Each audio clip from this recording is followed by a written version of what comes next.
좀 어색해요. 펜실베니아 주에 필라델비아라고는 그런 도시가 있다고 그래요. 들어보셨나요? 가보십니다. 거기에 혹시 템플 대학교라고 들어보셨나요? 템플 대학교.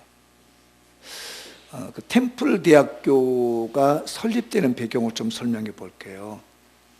그 템플 대학교는 템플 교회라고 하는 곳에서 지하에서 모여가지고 공부하던 것이 발전해가지고 대학이 됐답니다. 그러니까 저희 시골에 있는 모교회도요, 저희 교회에서 몇 명이 모여가지고 공부하던 것이 학교가 됐어요. 그래서 우리 민족운동을 했던, 독립운동을 하고 민족을 했던 그 군의 유명한 고등학교가 됐고요. 저희가 나온 초등학교도 저희 교회에서 시작돼가지고 학교가 시작된 게 있거든요. 1800년대 후반 때도 그랬답니다. 그 러셀 코넬이라고 하는 목사님이 이 필라델비아고 지역의 교회를, 조그마한 교회를 개척을 했대요. 이 교회가 작으니까 애들이 들을 수 있는 공간은 없고 어른들만 예배 드릴 수 있는 공간이 마련됐대요. 근데 이게 놀랍게도 애들이 언제 교회 생기나라고 기다리듯이 애들이 몰려온 거예요, 뭐. 그러니까 이 목사님이 애들이 오니까 그냥 보낼 수 없잖아요. 그래서 조그마한 옆에 있는 빈 작은 공간을 마련해가지고 이제 주일학교, 어린이 주일학교 예배를 드리고 어른들은 따로 큰 공간에서 예배를 드리는 거예요. 애들이 너무 많이 올라오니까 앉을 자리가 없습니다. 그래서 목사님이 생각을 하시다가 번호표를 줬대요. 이 순번대로 이제 예배를 드리러 오라고. 그래서 그 아이들이 예배를 드리려고 번호표를 받아가 기다리고 있는 거예요. 자기 번호표 때가 되면 와서 이제 예배 드리고 가는 겁니다. 그런데 그때 이제 어떤 일이 벌어지냐면 한 아이가 번호표를 가지고 갔습니다.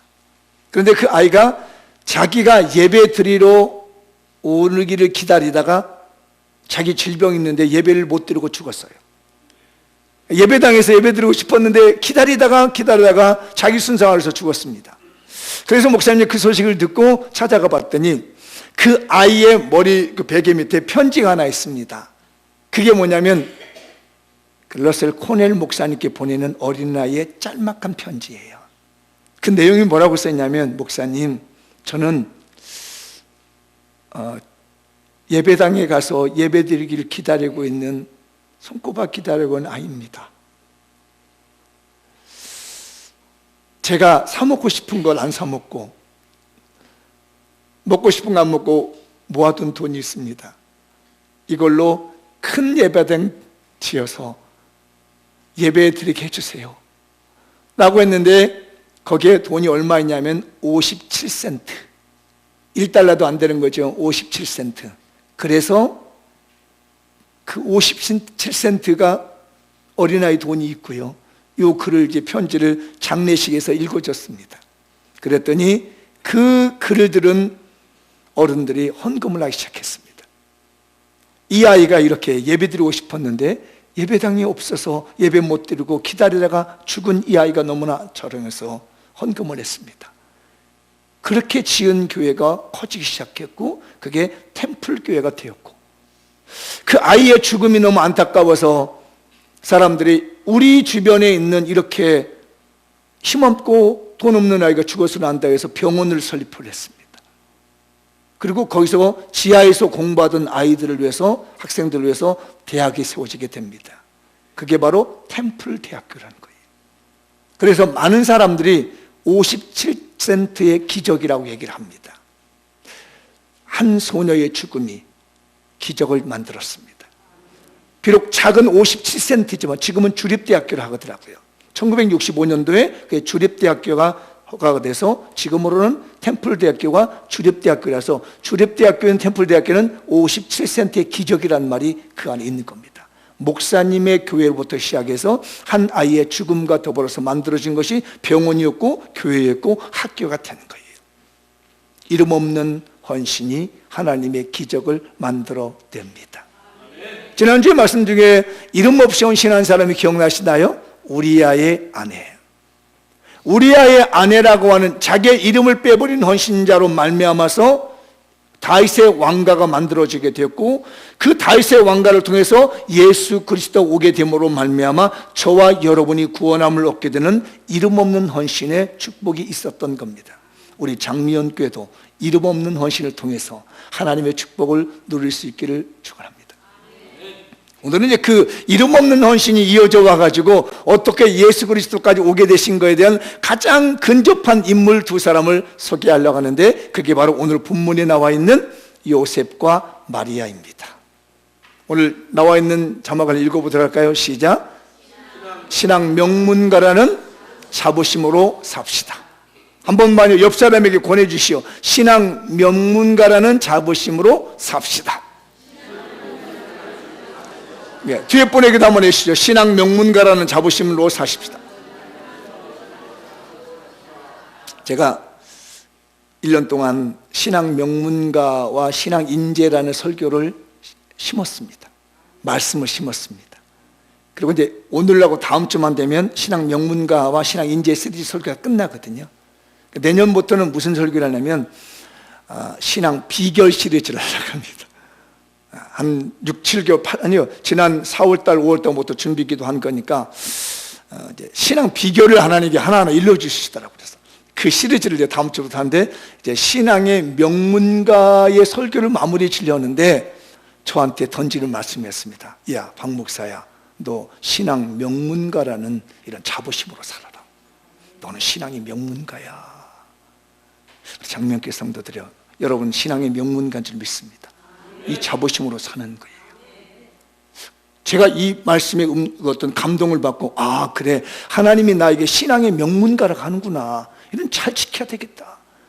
다시 한번 옆 사람에게 탁탁 두드려주면, 당신은 신앙의 명문가의 자부심으로 사셔야 됩니다. 오늘 본문이 나오는 배경이 나사렛이라고 하는 동네가 나옵니다. 나사렛이라는 동네는요, 굉장히 가난한 동네입니다. 그 예수님의 제자 중에 빌립이라는 제자가 있지요. 그 제자가 나다넬이라고 하는 사람에게 와서 전도를 했습니다. 그래서 나사렛 예수님을 소개했더니 그 나다넬이 뭐라고 하냐면, 나사렛에서 무슨 선한 것이 나오겠느냐고 해서 비웃었습니다. 그만큼 그 당시에 나사렛은 사람 취급도 안 해주고 그 사람 출신들은 촌뛰기로 알아졌습니다. 제가 짜장면 한 그릇 걸겠습니다. 짜장면 한 그릇도 더 그러면 탕수육도 하나 걸 수 있습니다. 성경을 보시다가, 구약 성경을 보시다가 혹시 나사렛이라는 단어를 찾으면 제가 일반 짜장면이 아니라 고급집에서 파는 짜장면하고 탕수육을 하나 대접해 드리겠습니다. 혹시 구약에서 나사렛이라는 단어를 찾아내면 저한테 일러주십시오. 저는 못 찾았습니다.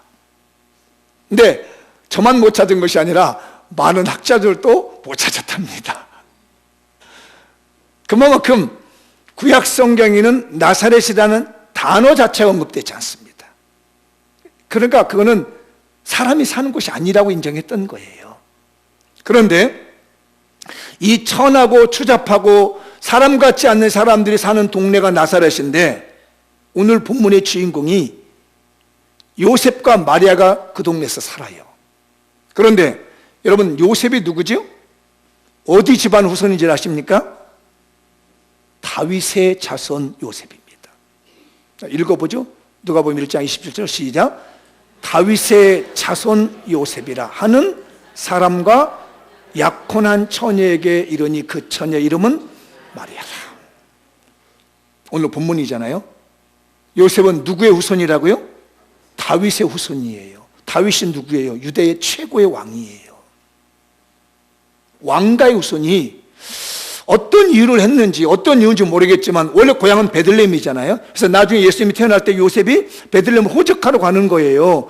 베들레헴의 집성촌에서 살다가 한 1000년이라는 세월이 흘러가다 보니까 세월에 이끌려, 사건에 이끌려, 전쟁에 이끌려, 포로에 이끌려 이리저리 밀려가지고 사람 살 곳 못 되는 해발 378m나 되는 높은 고지에 있는 동네의 허름한 곳에 살게 된 겁니다. 정말 볼품없는 곳에 산 겁니다.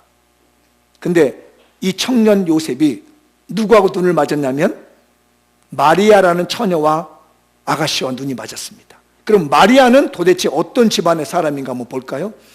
누가복음 1장 5절과 36기 연계를 보면 이 마리아가 어느 집 자손인지가 나옵니다. 읽어보죠. 유대왕 헤롯 때에 아비야 반열에 제사장 한 사람이 있었으니 이름은 사가랴요. 자, 이제 여기서 봐야 돼요. 그의 아내는 그의 아론 자손이에요. 그의 아내가 이름은 엘리사벳이라.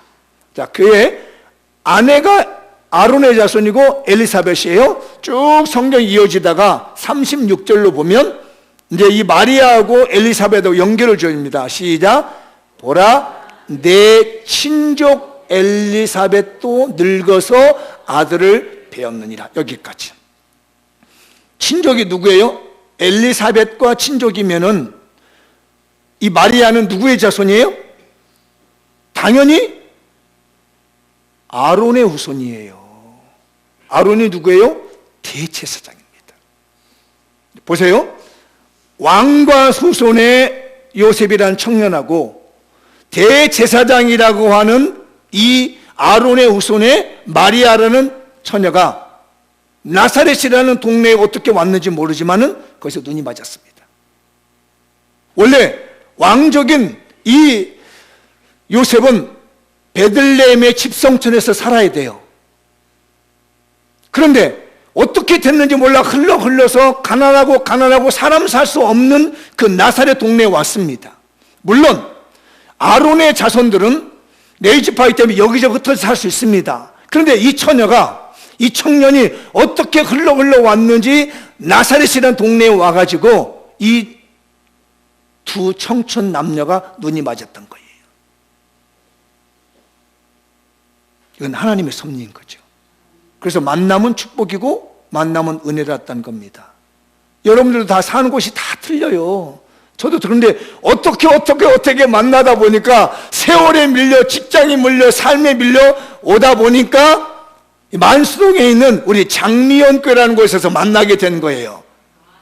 만남은 뭐라고요? 축복이에요. 만남은 뭐예요? 은혜예요. 왕가 자손의 요셉과 대제사장 자손의 이 마리아가 처녀 총각이 한 동네에 살다가 눈이 맞았단 말이에요. 만약에 그 부모님들이 나사렛에 오지 않았더라면, 요셉의 부모님들이 이 나사렛에 오지 않았고 마리아의 부모님들이 이곳에 오지 않았다면 그들이 만나기는 어땠을까 싶어집니다.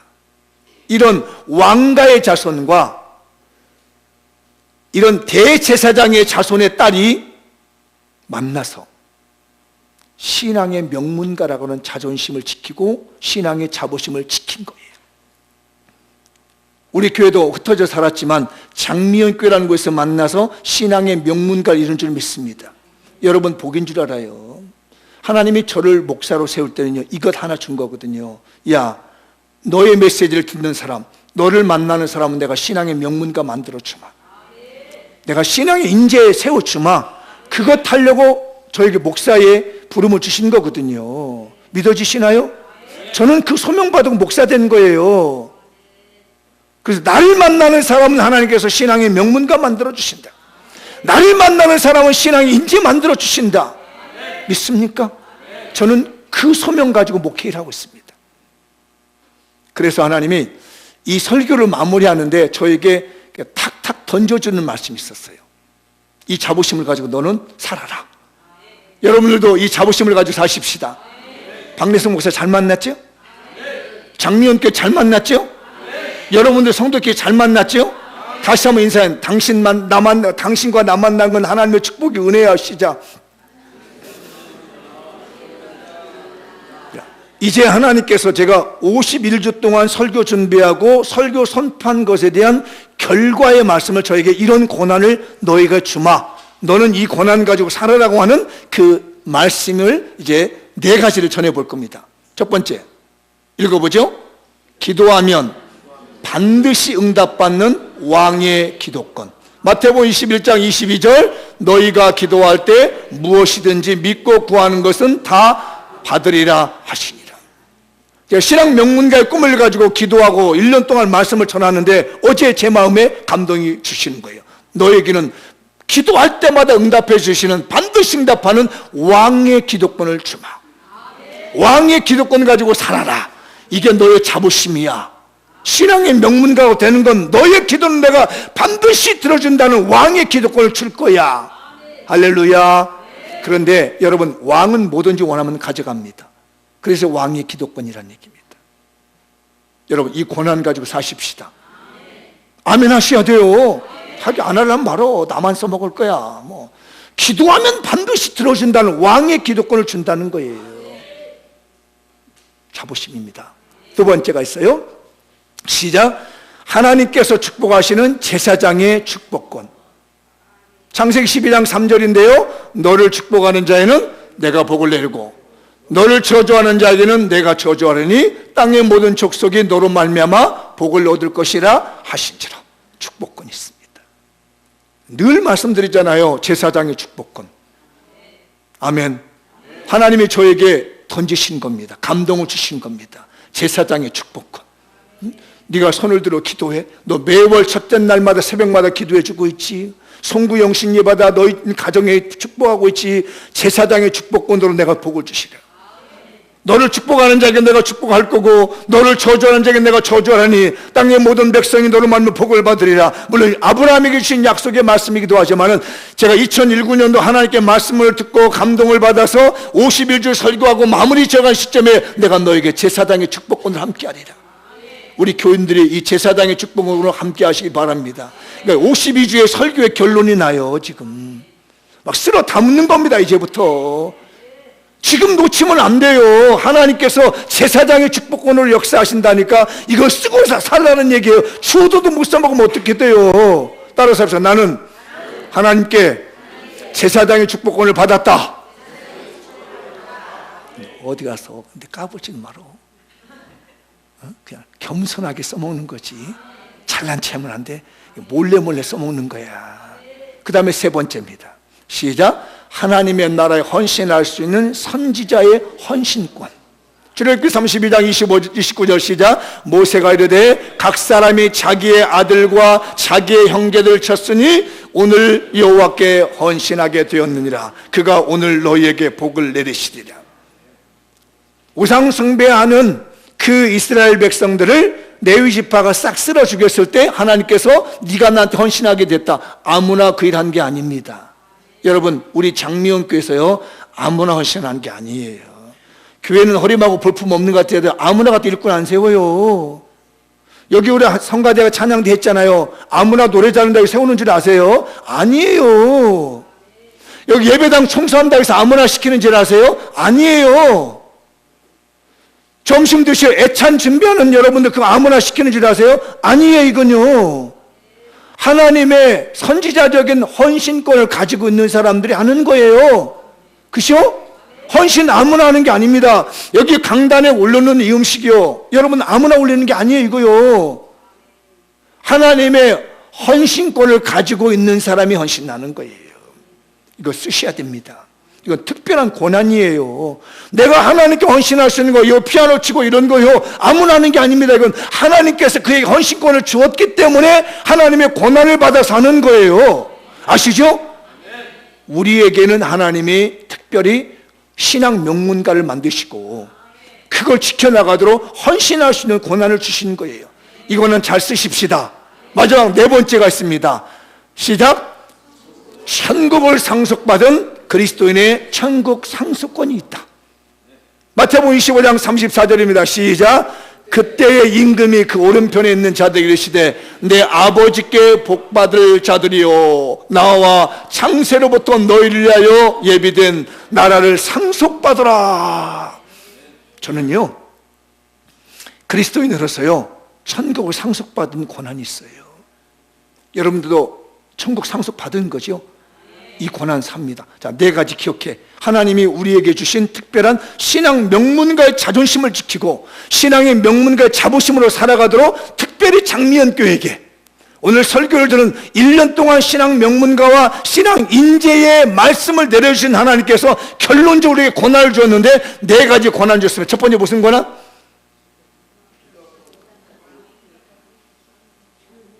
왕의 기도권.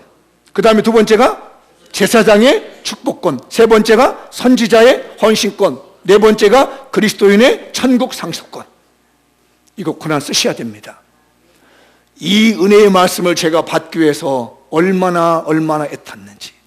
제가 어제 이 말씀을 준비하다 너무 기뻤습니다. 작년 11월 달에 산기도 가서 금식하며 기도하며 눈보라 마주치며 기도한 결과가 1년 끝나갈 지점에 설교가 만나는 지점에 너 제발 신앙의 명문가답게 살아라.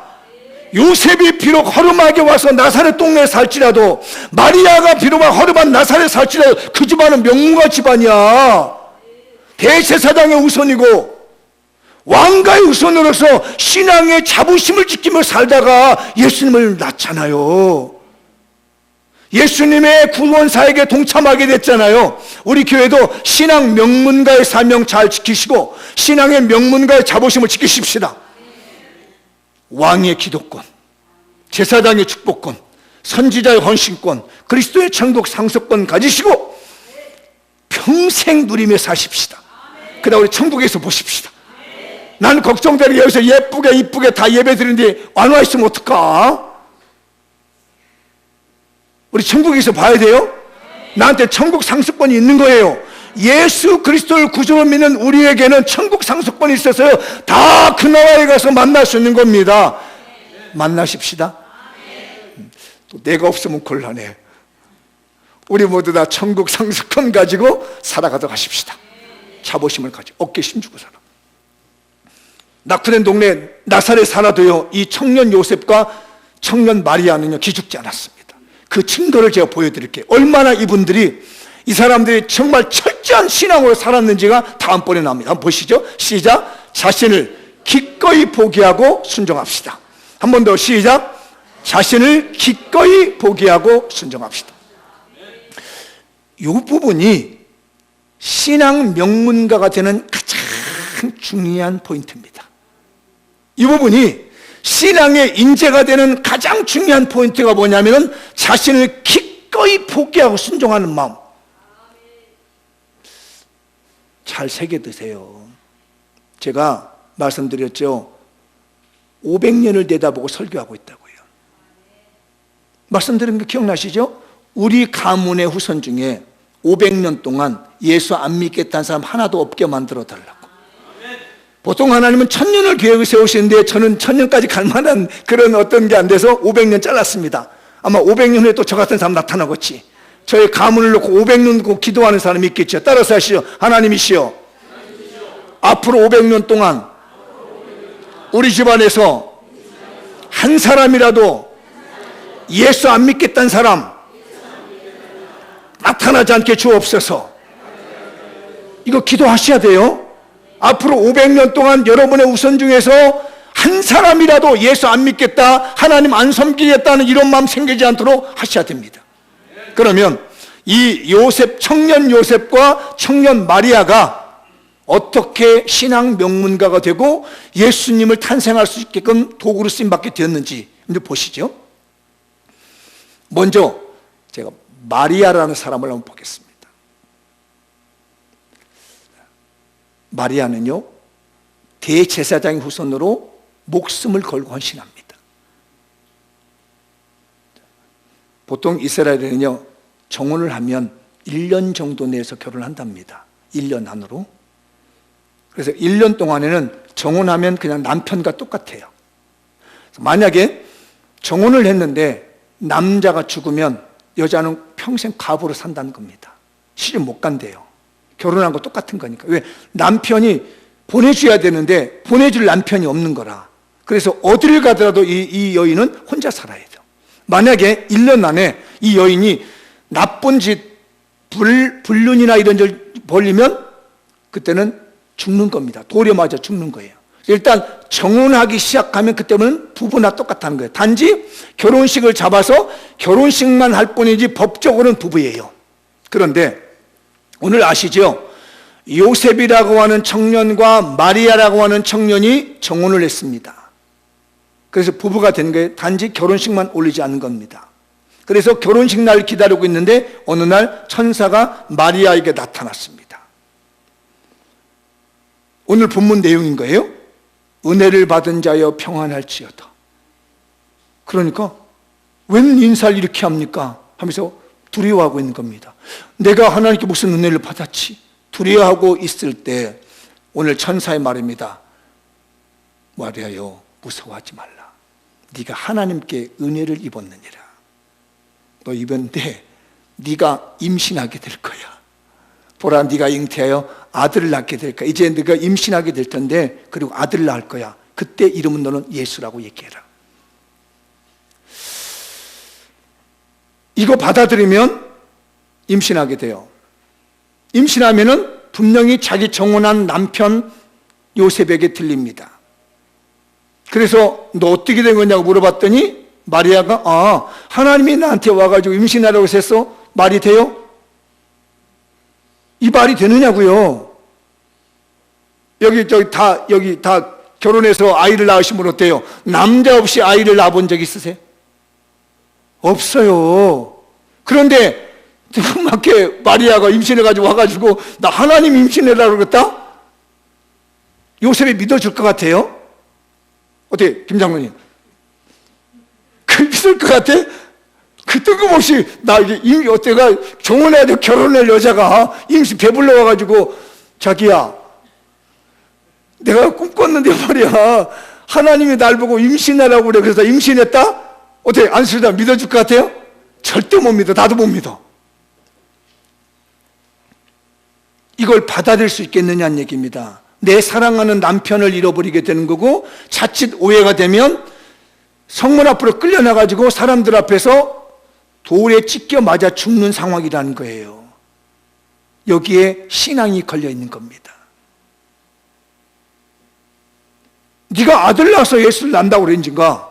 받아들일 수 없는 상황이 이거 받아들이면 끝장나는 인생. 그런데요 천사의 말을 듣고 이걸 받아들입니다. 38절이잖아요. 1장 시작. 마리아가 이르되 주의 여종이오니 말씀대로 내게 이루어지이다 하매 천사가 떠나니라. 자기 목숨을 걸고 자기를 포기한 겁니다. 내가 이거 끌어안고 이 말씀 듣고 돌에 맞아 죽어도 나는 받아들이겠습니다. 내 사랑하는 남편, 이 남편에게 내가 쫓김을 당할지라도 버림받을지라도 나는 이거 받아들이겠습니다 라고 하면서 목숨을 걸고 이 예수님을 받아들인 거예요. 역시 대제사장 집안의 딸입니다. 여러분 이 말씀이 들려오시나요? 무엇을 의미하는지 들려오시나요? 영문가가 되며 신앙의 인재가 된다는 것은요 내가 추구하는 모든 것을 내려놓고 하나님의 뜻을 순종하며 받아들이는 것이고 내 욕망과 생각을 포기하고 하나님의 뜻을 받아들일 때만이 비로소 그 가정이 신앙의 명문가의 길을 가게 되고 신앙의 인재의 길을 가게 되는 것입니다. 오늘날로 말하자면 내 생각은 다른데 목사님이 하러 간다는 거예요. 나는 전혀 맞지 않는데 목사님 이거 좀 하세요 라고 하면은 하지요 라고 하는 거란 얘기예요. 이게 문제란 얘기입니다. 현실 속에서 말이에요 나는 절대 아니야 이거 받았던 내 인생 완전히 아작나는데도 목사님이 이것 한번 해보세요 라고 하면 모든 걸 포기하고 해보겠습니다. 이게 바로 신앙 명문가의 핵심입니다. 이게 바로 신앙 인재의 핵심인 겁니다. 여러분 나를 포기하고 하나님의 말씀에 하나님의 뜻에 순종하는 명문가의 DNA를 갖기를 바랍니다. 역시 제사장의 딸이었습니다. 우리가 보는 눈이 틀린 겁니다. 우리가 생각하는 그 뜻은 전혀 달랐습니다. 그렇기 때문에 그가 예수님을 품을 수 있는 그릇이 됐던 거죠. 그렇기 때문에 우리가 예수님의 천국의 상속권을 얻을 수 있게 되는 것이지요. 근데 요셉도 만만치 않습니다. 요셉은요 과감한 용담을 내립니다. 자, 일단은 천사가 마리아에게 임신하게 만들어 놓고 이 천사 가브리엘이 요셉 여기 찾아갑니다. 청년 요셉에게 네 안에 임신했다. 어떻게 네 안에 임신했다. 천사가 일러줍니다. 그 얘기를 듣고 천사가 얘기하니까 고민합니다. 그래? 그러면 이 여인을 어떻게 처리하지? 사람들 보는 앞에서 내가 의인이니까, 나는 의로운 사람이니까 자기 머리통 많은 돌멩이를 가지고 이 여인이 나와 정혼했는데 나와 상관없는 아이를 임신했습니다, 그러니 처단해 주십시오라고 하면서 돌멩이로 쳐 죽일까? 그럼 자기는 의로운 거예요. 이 여인이 잘못된 거고 고민을 하는 겁니다.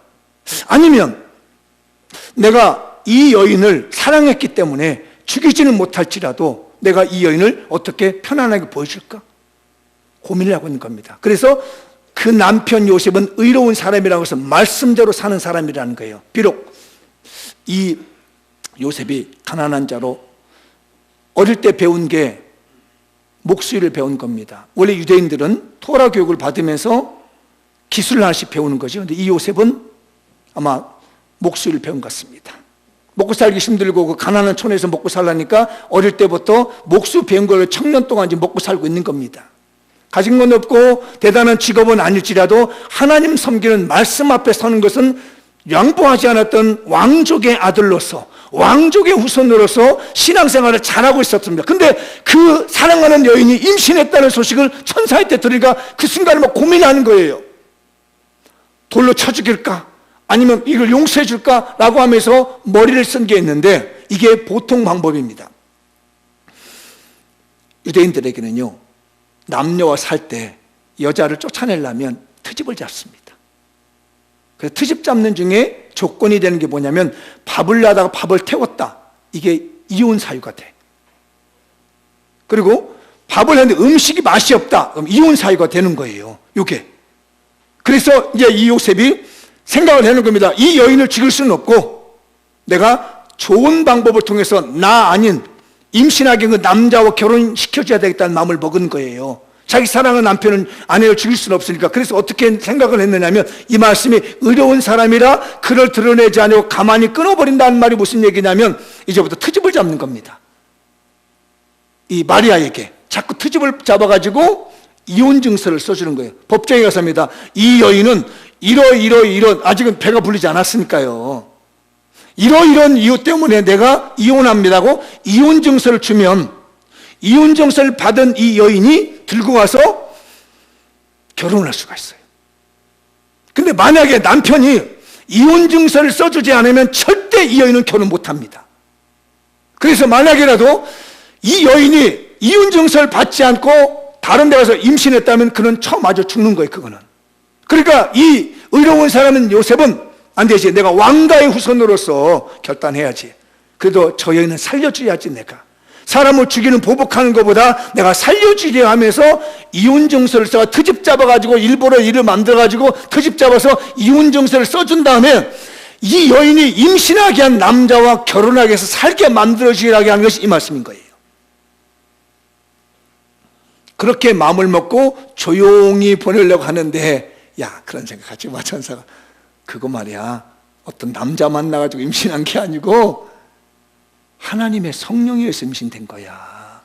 너 이거 받아들일 수 있어? 받아들일 수 있겠어요, 여러분? 못 받아들입니다. 세상에 의학적으로요, 어떻게 남자 없이 임신이 되느냐고요. 그런데 요셉이 그거를 받아들입니다. 이게 신앙이에요. 왕족의 신앙입니다. 자기 모든 걸 포기하고 하나님의 말씀이 그렇다니까 용단을 내리고 그 여인을 받아줍니다. 그래서 마태복음 1장 24, 5절을 보면 요셉이 잠에서 깨어 일어나 주의 사자의 분부대로 행하여 그 아내를 데려왔으나 아들을 낳기까지 동침하지 하더니 낳음에 이름을 예수라 하니라. 자기를 포기할 때, 그리고 순종할 때 신앙의 명문가가 만들어집니다. 신앙의 인재로 세워지게 됩니다. 내가 하고 싶은 것 많을지라도 나를 과감하게 포기하는 것 중요합니다. 그리고 순종하는 게 중요합니다. 우리 장미원교회 성도들이요, 과감하게 포기하고 순종해서 신앙의 명문가의 자손이 되시고 신앙의 인재가 많이 나왔으면 좋겠어요. 한 사람의 이름 없는 헌신, 템플 대학교에 그 이름 없는 57cm의 기적이 나타나듯이, 이름 없는 우리아의 아내가 이름 없이 다윗 왕가의 호선에서 헌신하듯이, 헌신의 때 다윗 왕가가 이루어지고 예수님의 족보가 만들어지시 우리 장미연교회 성도들 중에 이름 없는 한 사람의 헌신이 있다면 여러분 후손 대대로 신앙의 명문가가 될 것이고, 여기 앉아 계신 여러분들이 한 사람이라도 제대로 자기를 포기하고 순종하겠다는 마음 먹으면 여러분의 후손 500년 동안에는 신앙의 명문가가 될 것이며 신앙의 인재가 많이 배출되리라 확신합니다. 마무리 지어보겠습니다. 시작. 장미연교회가 다윗 왕 대제사장 후손 아론의 후손 마리아처럼 신앙 명문가의 자부심으로 살아가는 신앙 명문가와 신앙 인재가 됩시다. 다음, 장미연교회가 왕의 기도권, 제사장의 축복권, 선지자의 헌신권, 그리스도인의 천국 상속권을 사용하는 신앙 명문가와 신앙 인재가 됩시다. 장미연교회가 다윗 왕과 후손의 요셉과 대제사장 아론의 후손 마리아처럼 예수 그리스도와 하나님 나라를 위해서 자신을 기꺼이 포기하고 순종하는 신앙 명문가와 신앙 인재가 됩시다. 하나 더 마지막으로, 장미연교회가 다윗 왕가의 후손 요셉과 대제사장 아론의 후손 마리아처럼 예수 그리스도 십자가 복음을 위해서 자신을 기꺼이 포기하고 순종하는 신앙 명문가와 신앙 인재가 되십시다. 여러분의 신앙의 명문가와 신앙의 인재의 복을 받아 누리시기를 주의 이름으로 축복합니다. 다 같이 일어나셔서 기도하겠습니다.